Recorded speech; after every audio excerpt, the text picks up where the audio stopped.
আল্লাহ যখন শপথ বাক্য গ্রহণ করলেন ওনার সংসদে আর কি, আলমে আরো হয়, তোমাদেরকে আমি যাদেরকে ওহির জ্ঞান দিয়েছি তোমরা কি করবে, লাতু বাইয়িনান্নাহু, অবশ্যই এবং অবশ্যই, অবশ্য যতবার লাগাইতে পারেন। এখানে লামা তাকিদ বা নুনু তাকিদ সকিলের দরফাইলে মুস্তাকবেলে মারুফ। আরবিতে আর তাকিদের কোনো আর এত বড় স্ট্রাকচার আর নাই, সরফে শেষ। মানে কিয়ামত পর্যন্ত অবশ্যই তোমরা আমার মেসেজগুলো পৌঁছাইবা। বলে তাকতুমুনাহু, কোনো অবস্থায় এটা গোপন রাখবে না। প্রিয় সুদী, ওলামায়ে কেরাম, বিশ্ববিখ্যাত স্কলার, মুফাসসির মিল্লাহ, এ কথাটা আল্লাহ কাকে বলছেন? উতুল কিতাব, কিতাবের জ্ঞান কাকে দিছে আল্লাহ? আলেমদেরকে। আয়াতের ইন্ডিকেট যদিও বনে ইসরাইল আলেমগণ, আসলে মূলত সকল ওলামায়ে কেরাম এখানে শামিল। শপথ বাক্য কে নিয়েছেন? আল্লাহ। আমাদের বাংলাদেশে বড় বড় পদে গেলে শপথ পড়ে না, আমি শপথ করিতেছি, কত রকমের ধারুনস করে, ধারুনের প্লুরাল নম্বর যা হয় আর কি। এই শপথ বাক্যটা আল্লাহ জাল্লাহ শানু বলছেন, আমি তোমাদের থেকে ওই সময়ের কথা স্মরণ করো, বাংলাদেশ মাজলিসের মুফাসসিরিনের আলেমেরা, মুফাসসিররা, যখন আমি তোমাদের থেকে সে আলমে আরওয়া শপথ নিয়েছিলাম, গুটি কয়েক 1000 কোটি মানুষ থেকে আমি তোমাদেরকে শুধু ওহির এলেমটা দিব। একটাই শর্ত, লাতুবাইয়িনান্নাহু লিন্নাস, অবশ্য তোমরা মানুষের কাছে মেসেজটা দিবা। ওয়ালা তাকতুমুনাহু, কিতাবের কোনো অংশ তোমরা সাইলেন্ট রাখবে না। হযরত মসজিদ কমিটির সভাপতি, ক্যাশিয়ার, সেক্রেটারি, বড় নেতা, ওনাদের ধরে বয়ে, সাহেব আমার কোনো কথা কি করিও না, গোপন রাখিও না। কে কয়? আল্লাহ কয়। দেখেন আল্লাহ জাল্লাহ শানুর কথা কত সুন্দর, যে জাতের আল্লাহ হে জাতের কথা, মজা কত কথা। ছোট্ট একটা আয়াত, ফানাবাজুহু আরা জুহুরি। আর ইহুদি আলেমেরা আল্লাহর কথাগুলোরে ফ্যাশনে ফেলে দিয়েছে, মানে নিজের সুবিধা মতো। অস্তারও বিহি সামানান কালিলা, আর তারা ফদবি বাগাই নিয়ে গেছে। সারাহাতান খুনিকে যে আলেমদেরকে লটকাই ফেলায়, ওরে পর্যন্ত জান্নাতে ঠেলি পৌঁছাই দেয়। অস্তারও বিহি সামানান কালিলা, তারা স্বল্প মূল্যে দুনিয়ার স্বার্থে তারা আমার আয়াতকে বিক্রি করে ফেলেছে। ভাবে ইসা মাইয়াস তারু, ওইটা হেফজুর ভাই যেটা বলছেন মহান আল্লাহর কথা, লান্তাবুর, এদের ব্যবসা হলো ভাবে ইসা মাইয়াস তারু। আর ও আমার রাস্তা যদি তোমরা ব্যবসা যদি শুরু করতে পারো, লান্তাবুর, লস হওয়া তো দূরের কথা, সম্ভাবনাও নাই। সুবহানাল্লাহ, আমি পড়ে দিই, কি করবো, কষ্ট যেত আমার। প্রিয় বন্ধুরা, তাহলে এই আয়াত যে ইন্ডিকেট করতেছে মসজিদ কমিটির না ডরাইয়া, হযরত সভাপতি আল্লামা, কত কথা আছে না। সাদু আন্দারে টেলিভিশন রাখে কেন? বেচা কিনা ভালো হইবার লাগে। ক্যালাম বোর্ডের বাক্সা টাক্সা রাখে, রাত 2টা 3টা পর্যন্ত আড্ডা হয়। তার রাত জাগ হয়ে গেছে কি এই টেলিভিশন শরীফ, নাউজুবিল্লাহ। আপনি কোন অবস্থায় মসজিদের সভাপতি, সেক্রেটারি, মহল্লার বড় ভাইদেরকে রাজ্জাক মনে করবেন না। আপনার রাজ্জাক আল্লাহ। লাতুবাইয়িনান্নাহু লিন্নাস, কথাগুলো মেসেজগুলো দিবেন। রাসূল সাল্লাল্লাহু আলাইহি সাল্লামের মেসেজ, ইন্নাল উলামা ওয়ারাসাতুল আম্বিয়া, রাওয়াহু আবু দাউদ ওয়া ইবনু মাজাহ। আলেমেরা হচ্ছে আমার ওয়ারিস। আপনার বাড়ির যে মালিক হলেন আপনার আব্বা মরে যাওয়ার পর, ওয়ারিসানা মালিক। এক পরাক্রান্তি কি ছাড়বেন? ছাড়বেন? আপনার বাড়ির দখল কি ছাড়বেন? মহাগ্রন্থ আল কোরআন, রাসূল সাল্লাল্লাহু আলাইহি সাল্লামের প্রতিটা সুন্নাহ প্রাণ চলে যায় যাক। যেহেতু নবী আমাদেরকে ওয়ারিস বানিয়েছে, কোন অবস্থা আমরা আর পরাক্রান্তি ছাড়বো না। আমরা কথা বলেই যাব, যে কথাটা বলেছে আব্দুর ভাই, ওয়াল্লাহু ইয়াসিমুকা মিনান নাস, আমি আল্লাহ তোমাদেরকে সেভ করার দায়িত্ব আমি নিয়েছি। মোল্লা নাজিম ভাই যে কথাটা বলছে গালিগালাস, মহাগ্রন্থ আল কোরআনকে আমি আলট্রাসোনোগ্রাফি করলাম, স্ক্রিনিং করলাম, নবীদেরকে 38টা গালি দিছি। গালিরে আপনারা ডরান কেন? আমি এগুলো মাইন্ডে করি না। ঠাসায় গালি, একজনে দিতেছে 2 বস্তা চাল, আপনি নিতেছেন না। মোল্লা নাজিম ভাই যে বলছে কত কোটি গালি যে আমার দেয়, আমি এগুলা দেখি, আর ফেরেশতারা এগুলা জবাব দেয়। আমি অনলাইনে তার নেকগুলো নিয়ে আসি। আল্লাহ ভালোবাসে। মুহাম্মদ সাল্লাল্লাহু আলাইহি সাল্লামকে ওয়ালিদ ইবনে মুগীরা হারামজাদা সংসদ অধিবেশন কল করছে, 10টা গালি সংসদে আইনে পাস হয়েছে রাসূল সাল্লাল্লাহু আলাইহি সাল্লামকে গালি দেওয়ার জন্য। যে নবী রাস্তা দিয়ে হাঁটলে জান্নাতের ঘ্রাণ আসে। কত স্মার্ট কথা। উতি তুমি জাওয়ামিল কালিম, স্ট্যান্ডার্ড কথা পৃথিবীর আর কোনো নবীকে আল্লাহ দেয় নাই। ওনারে পর্যন্ত 10টা গালি দেয়, পাগল, মাথা খারাপ, মজনু, নজর লাগছে। আমার আব্বা ইব্রাহিম খলিলুল্লাহ ওনারে কো আজি ইতানা বিল হক আমানতা মিনাল্লাহ আইবিন। ইব্রাহিম কমেডি করো, তুমি কমেডি হুজুর, তুমি কি সত্য দিন নিয়ে এসেছো নাকি কমেডি করো? আব্বা অনেক টেকনিক জানে, শুধু সুরে সুরে মরছো না, স্টাইল ওয়াজ করে না, ফাঁকে ফুঁকে একটু কমেডি। কিভাবে করে? খোদা সব জয় বাংলা করি, বড় খোদা রাখি দিছে এটার গোলায় চাইনিজ কুড়েল, হকি স্টিক, রামদা, বম্বে স্টিক সব রাখি দিছে। বলে বলছে কুমিল্লা টাউন হল মেলাতে যাও, মেলা যায় রে ঠেলা খাই রে। অনেক কান্দির ফাট থেকে চলে আসছে, মন ভালো নাই, ইন্নি সাকিব। এরপরে মূর্তির অবস্থা শেষ, ধরছে ওনাকে, তুমি না টাউন হল ঈদগাহ ময়দানে মূর্তির বিরুদ্ধে ওয়াজ করতে, ইব্রাহিম তুমি এই ঘটনাটা ঘটাইছো, ওইন্নালিল্লাহ, এটা কি বলেন? না এগুলা বলিও না, তুমি করছো তুমি, আর আমারে কেন সন্দেহ করতেছেন? ঘটনা কি খুলে বলেন, অবস্থা কি মন্দিরের? সব 300-400 খোদা শেষ, বড় খোদা যেটা আছে এটার গলাতে চাইনিজ কুড়েল, হকি স্টিক সব রেডি আছে। কত তাইলে হয়তো রাত সাক্ষী, বাবা আমাকে তোমরা কেন ডিস্টার্ব করো? না ঘটনা তুমি খেলাইতে পারো, আর খোদা তো সব দেখতেছে। তোমার মাথা ঠিক আছে ইব্রাহিম? তুমি নাকি বলে আল্লাহর নবী, জড় পদার্থ কিভাবে আরেক জড় পদার্থ খোদারে মারে? তাহলে জড় পদার্থের যারা ইবাদত করে এগুলো তো বেকুব কমিটির পুরা স্ট্যান্ডিং মহাসচিব। আব্বা এমন ভাবে ওয়াজ হাঁদাইয়া দেয়, এই জন্য ওই বিশ্বের সবচেয়ে সেরা গালি, সর্বনিকৃষ্ট গালিটা দিছে আজি ইতানা বিল হক আমানতা মিনাল্লাহ আইবিন। ইব্রাহিম তুমি এগুলা করার জন্য আসছো, কমেডি করো, তুমি কমেডি হুজুর। এইভাবে পৃথিবীর গ্রাফিক্স পেপার, এই পৃথিবীর মেডিকেল সায়েন্সের প্র্যাকটিক্যালি ক্লাস আমার আব্বা ইব্রাহিম খলিলুল্লাহ নিয়ে এসেছেন। ওয়াইজ ক্বালা ইব্রাহিম রব্বিহি রব্বি আরিনি কাইফা তুহিল মাউতা। কুমিল্লা মেডিকেল কলেজের রোগী কাঁদে, সিজার করে, ও আল্লাহ দেখিবার মনে চায় কিভাবে পোস্টমর্টম করেন, মৃত্যুরে কিভাবে জীবিত বানান, জীবিতরে কিভাবে আপনি মৃত করেন। আওয়ালাম তুমিন, তোমার কি বিশ্বাস হয় না? আব্বা আসলে এই সিস্টেম লেকচার পছন্দ করে। আমার আব্বা, আপনার আব্বা ইব্রাহিম খলিলুল্লাহ, ওনাকে আব্বা কইতে কি মজা লাগে? আমার পৃথিবীর সর্বশ্রেষ্ঠ মজা লাগে আমার আব্বা ইব্রাহিম খলিলুল্লাহর আব্বা কইতে। আর 16 ডিসেম্বরে যে আব্বা লোড আনলোড হয়, আই হেট ইউ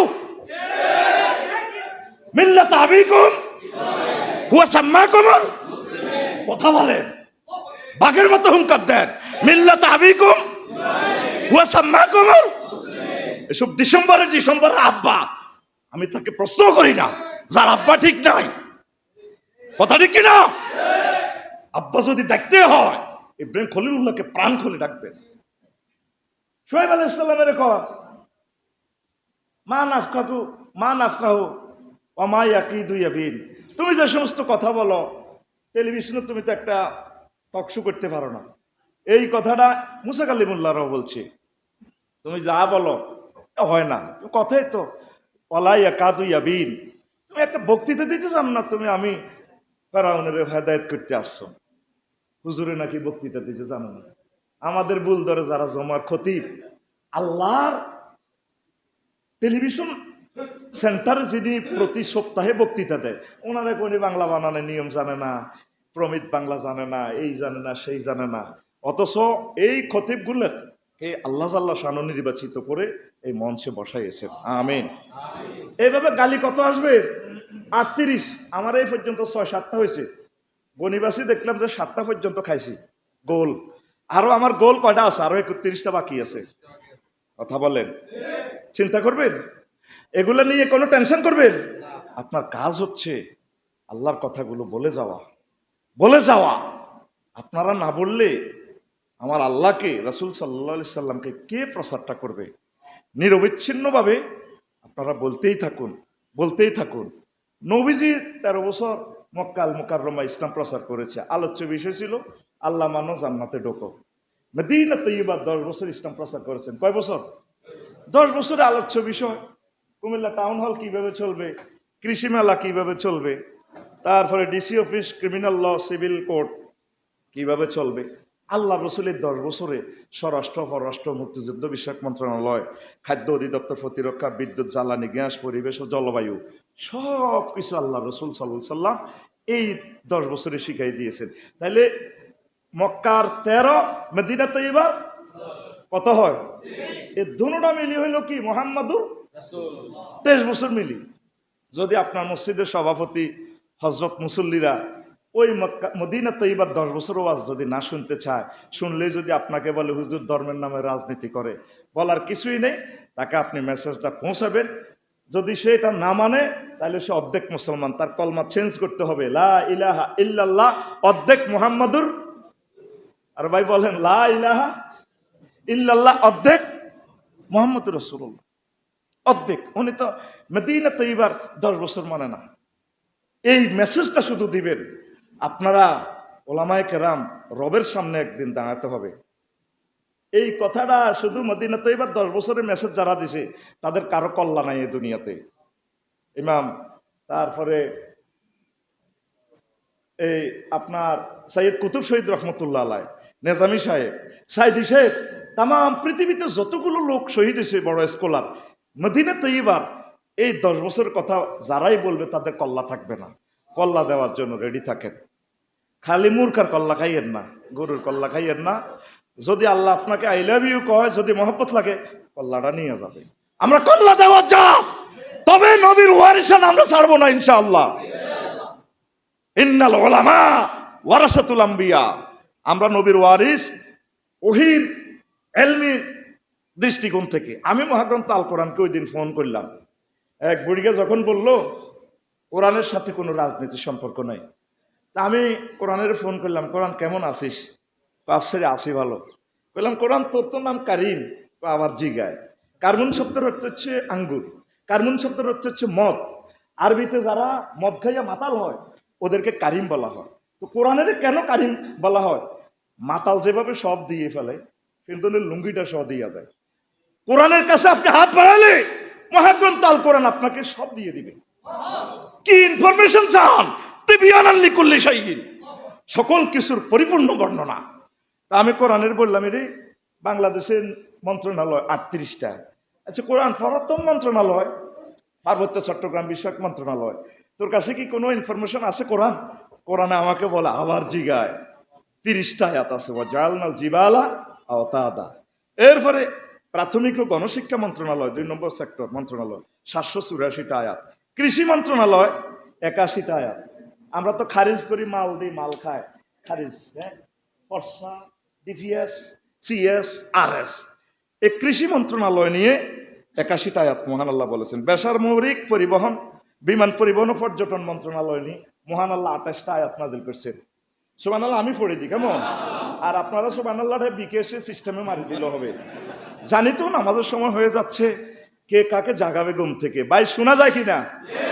মা ইউমসিকুহুন্না ইল্লার রহমান, পাখির ডানা আর কেউ ধরে রাখে না। পৃথিবীর কোন স্পার্ক অ্যাডমিনিস্ট্রেশন নয়, বিমানের ডানা আর কেউ ধরে রাখে না, আমি আল্লাহ ধরে রাখি। 28টা আয়াত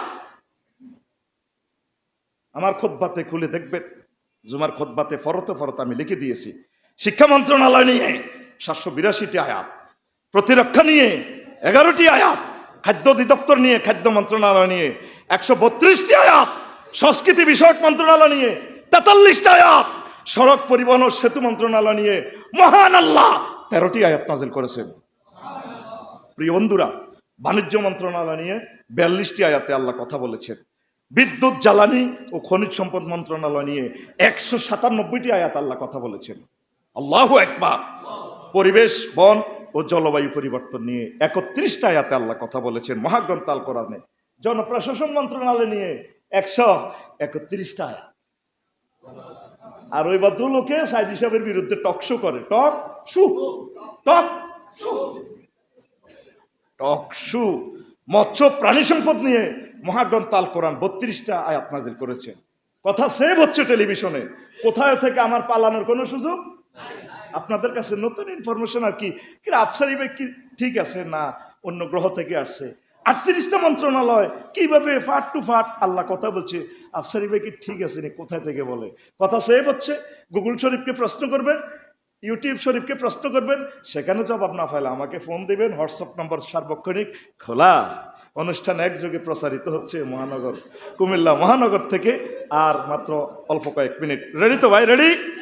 এরপর আসুন, অর্থ মন্ত্রণালয় নিয়ে আল্লাহ কথা বলেছেন 46টা আয়াত। স্বাস্থ্য ও পরিবার কল্যাণ নিয়ে 26টা আয়াত আল্লাহ কথা বলেছেন। জাস্তাতাম ফিল ইলমি ওয়াল জিসমি, আল্লাহু আকবার, ওয়া ইয়াশফিনি। আল্লাহু একটা কথা বলার তো সুযোগ নেই, নতুবা আয়াতগুলো হিন্টস দিতাম। স্বরাষ্ট্র মন্ত্রণালয় নিয়ে 258টা আয়াত আল্লাহ কথা বলেছেন। আর আমাদের স্বরাষ্ট্র হলো কেমনে হাফজুর ভাইকে সাইজ করা। আফসারি একটু গবেষণা করে আগাইছে তো, আরে কেমন বোম্বাই স্টিক দেওয়া যায়, জঙ্গি নাটক সাজাও, সাইজ করা, এটার নামে স্বরাষ্ট্র মন্ত্রণালয়। আল্লাহ এগুলো পছন্দ করে না। 258টা আয়াতে আল্লাহ কিভাবে স্বরাষ্ট্র মন্ত্রণালয়কে ডেলে সেজে সাজাতে হবে রব্বুল ইজ্জত কথা বলেছেন। গৃহায়ন ও গণপূর্ত মন্ত্রণালয় 148টা আয়াত। ঘরের দরজা নিয়ে কথা বলছে আল্লাহ, ঘর নিয়ে কথা বলছে। ঘরের ফ্যাশন দিক দিয়ে সেখানে 16টা শানে নজুল আছে ওই আয়াতে। ঘরের ফ্যাশন দিক দিয়ে তো তারা ঢোকে আইয়ামে জাহিলিয়াতে। আর আমাদের গণপূর্ত মন্ত্রণালয় হলো কি, বাড়ির একটা প্ল্যান পাস করাতে টাকা 5 লাখ চাঁদা খাইয়া বালু দেয় একজনে, টায়ার্স দেয় একজনে, বিদ্যুতের তার দেয় একজনে, ইট দেয় আরেকজনে, পাথর দেয় আরেকজনে। এইভাবে শুধু বেচা কিনা চলতেছে। মহান রব্বুল ইজ্জত যে গৃহায়ন ও গণপূর্ত মন্ত্রণালয় নিয়ে 148টা আয়াতের ওয়াজ করেছে। আপনারা ওলামায়ে কেরাম এই মেসেজগুলা আপনার সম্মানিত ইঞ্জিনিয়ার সাহেবকে, গণপূর্ত মিনিস্টারকে আপনি দিলেন না। রবের সামনে আপনাকে আদালতে দাঁড়াতে হবে। শিল্প মন্ত্রণালয় নিয়ে 16টা, তারপরে তথ্য সম্প্রসারণ নিয়ে 68টা। তার একদিন আমি শুনিয়ে দিব এই 38টা মন্ত্রণালয় নিয়ে মহান আল্লাহ কি কি বলেছেন। প্রিয় বন্ধুরা, আপনারা আল্লাহর জন্য কাজ করেন। নবীগণ রাসূল সাল্লাল্লাহু আলাইহি ওয়াসাল্লাম ঐক্যবদ্ধ সমাজ গঠনে 40টা ভূমিকা রেখেছেন। আমার দৃষ্টিতে আরো বেশি হতে পারে, তা আপনি গবেষণা করবেন। আমাদের ওলামাদের 21টা কাজ আছে। এই নির্বাচনে জিততে হলে 21টা কাজ করতে হবে। আমরা শুধু প্রতিষ্ঠান দিতেছি, শিল্প কল কারখানা দিই না। আমরা পাবলিকের পকেটের দিকে মোতাবাজ্জা। আমি আমার কলবের দিকে মোতাবাজ্জা আছি। আমার কলব হজরত দেশ দেশ, আর আমাদের আলেমদের কলব মোতাবাজ্জা হইল হজরত বক্তদের দিকে। আল্লাহর রাস্তায় কিছু অর্থনৈতিক কাজ করেন। প্রত্যেক সাহাবাই কেন অর্থনৈতিক কাজ করছে। অর্থনৈতিক কাজ না করলে ভোট আপনার বাক্সে আসবে না, ওই চাঁদাবাজদের সেখানে চলে যাবে। কথা ক্লিয়ার কিনা? প্রত্যেকে ইমামতির পাশাপাশি স্বাবলম্বী হন, ট্যাক্স দেন, আয়কর রিটার্ন চালু করেন। দেশকে কিছু দিলে দেশ থেকে আপনি পাবেন, আর দেশের এই টানে আল্লাহ আপনাকে মসনদে পৌঁছায় দিবে। পড়ি আমরা আমিন। প্রিয় বন্ধুরা, আর একটা কথা বলি, শেষ করে দিচ্ছি। রাসূল সাল্লাল্লাহু আলাইহি ওয়াসাল্লাম দাওয়াতি কার্যক্রম করার জন্য এত যে বেকার ছিলেন। একদিন হিজরতের আগে যখন মায়ের শুরু হয়ে গেল, গণদোলাই দিচ্ছে বিশ্বনবীকে, আব্বাসের কয়, চাচা আমার তো 10টা চাচা যারা বাপ মিলি, আপনারা কুরাইশ বংশের 10টা, মালিলারা ইনদাকা ওয়া ইনদা আখিকা মানাতা, কেউ তো আমাকে সেভ করতে পারতেছেন না, আমারে গণদোলাই দেয়। ফাহালান্তা মুকরিজি সুক, আপনি কি আমার সাথে আজকে সন্ধ্যা যাবেন টাউন হলে, কুমিল্লা টাউন হলে, রাত্রে রাত্রে ওয়াজ করি, সাদওয়ানে টুলের তলে শুই যাবো। সিএনজি স্ট্যান্ডের নিচে কুমিল্লা যে রেল স্টেশন আছে, পার্কিং করা রেল ইঞ্জিনের তলে আমরা লুকাই থাকবো সুকুল্লাই। দাওয়াতি কাজ করার জন্য বিশ্বনবী আব্বাস রাদিয়াল্লাহু তাআলা আনহুকে বলছেন, চাচা চলেন বাজারে বাজারে চলে যাবো, তবু মহান রবের দাওয়াত ওয়াজ ছাড়বো না। আল্লাহু আকবার। হাদিসগুলো জীবন্ত কথা বলে। সর্ব অবস্থায় আপনারা রব্বুল ইজ্জতের আর রাসূল সাল্লাল্লাহু আলাইহি ওয়াসাল্লামের মেসেজগুলো দেন। শিরক বিদআতের কোনো মেসেজ আপনি দিবেন না। যদি দেন সুম্মাল্লাহ কাতানা মিনহুল ওয়াতিন, গাড়ের রগ কাড়িয়ে নেবো আমি আল্লাহ। সর্বাবস্থা আপনি ইস্তেকামাত থাকেন, চাকরির চিন্তা করবেন না। রিজিকের জামিনদার কে? ওয়া মা আলাইনা ইল্লাল বালাগ। আসসালামু আলাইকুম ওয়া রাহমাতুল্লাহ।